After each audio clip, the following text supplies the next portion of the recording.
안녕하십니까. 동북아 역사재단 독도연구소장 최운도입니다. 자료가 말하는 우리 땅 독도. 오늘은 우리 고문서와 지도 속의 독도에 대해서 말씀드리겠습니다. 그 첫 번째는 여러분들이 잘 아시는 세종실록 지리지입니다. 세종실록 지리지에 우산과 무릉 두 섬은 울진현의 정동쪽 바다 가운데 있다. 그리고 두 섬은 서로 거리가 멀지 않아 날씨가 맑고 밝으면 바라볼 수 있다. 신라 때는 우산국이라 칭하였고 울릉도라고도 하였다라는 표현이 있습니다. 여기서 무릉이라고 하는 것은 오늘날 울릉도를 말하는데요.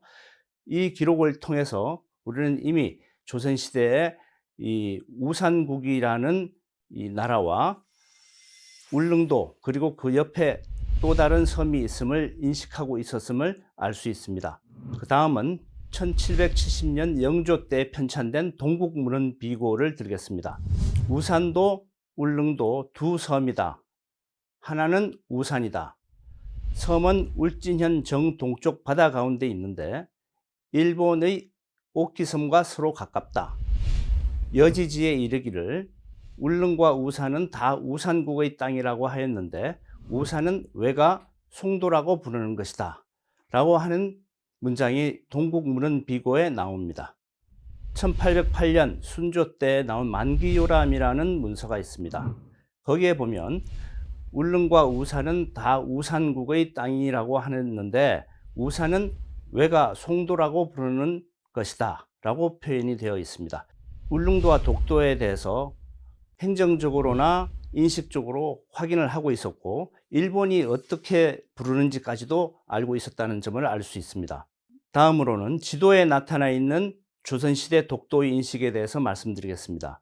그 첫 번째는 동국대지도인데요. 18세기에 나온 것인데 우리가 역사를 좀 돌아보면 1693년에 안용복이 일본에 끌려갔다가 조선과 일본 사이에 문제가 생기기 시작을 합니다. 그러자 조선 정부에서는 장한상을 이 울릉도를 수색하고 토벌한다는 그런 역할로 수토관이라는 직위를 주고 울릉도로 보냅니다. 그래서 장한상은 그 울릉도에서 이 관찰한 사실을 보고서를 쓰는데요. 울릉도 중봉에서 비가 개이고 구름이 거친 날 육안으로 하나의 섬을 직접 보았다고 기록하고 있습니다. 이 장한상의 기록이 조선 정부에 알려지기 시작을 했고 지식인들 사이에 인식이 확산되기 시작하였습니다. 그 결과가 표현된 것이 바로 이 동국대지도인데요.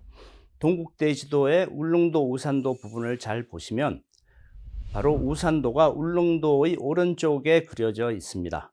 지도에 나타나 있는 조선시대의 독도에 대한 인식이 울릉도의 오른쪽으로 자리를 잡기 시작해가는 아주 중요한 지도라고 하겠습니다. 그 다음으로는 1789년에 제작된 아국총도라는 지도가 있습니다.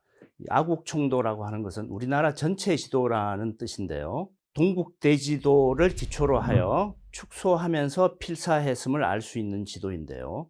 그 지도에 보면 이 독도를 우도라고 표현하고 있습니다.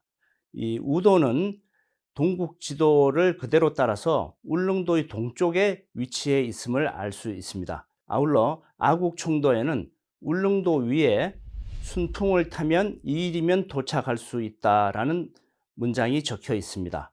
이처럼 조선시대에는 지도를 통해서도 울릉도와 독도의 위치를 정확하게 파악하고 있었음을 알 수 있습니다.